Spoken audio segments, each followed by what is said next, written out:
Soyons saints, en partenariat avec Magnificat. Nous souhaitons aujourd'hui une belle fête aux innocents et aux Gaspard. En ce 28 décembre, l'Église fait mémoire des tout premiers martyrs pour le Christ, les saints innocents. Après le départ des mages, un ange apparaît en songe à Joseph, lui disant de partir avec sa famille en Égypte au plus vite.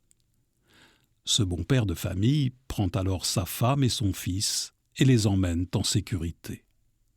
Le roi Hérode, furieux de s'être fait rouler par les mages, qui ne sont pas revenus lui indiquer le lieu de la naissance du potentiel usurpateur de ce bébé qu'on annonce comme roi des Juifs, envoie ses soldats tuer tous les enfants jusqu'à l'âge de 2 ans, et ce non seulement dans la ville de Bethléem, mais également dans toute la région. Ce massacre a résonné aux oreilles de la Sainte Famille, assombrissant leur joie. Après la douceur de la nativité, l'atmosphère paisible fait place aux larmes et aux cris, à la brutalité du mal, à la réalité du péché. Ce jour-là, la croix vient se planter près de la crèche.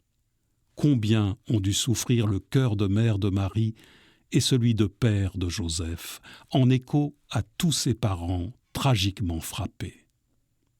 L'Église honore depuis le VIe siècle au moins ceux qu'on appelle en Orient les enfants tués par Hérode et en Occident les saints innocents. Ces mises à mort pour le Christ, à la place de celui que la liturgie appelle l'agneau sans tache, ces enfants de Bethléem constituent les prémices des rachetés. Lorsque le Christ meurt sur la croix, il récapitule en lui toutes ces victimes innocentes qui participent ainsi à son sacrifice rédempteur. Pour le Christ, des enfants innocents furent mis à mort. Ils suivent l'agneau sans tache et ne cessent de chanter dans une louange éternelle « Gloire à toi, Seigneur ».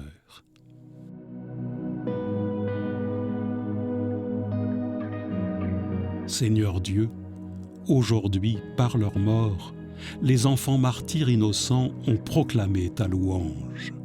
À leur suite, fais que notre vie tout entière témoigne de la foi.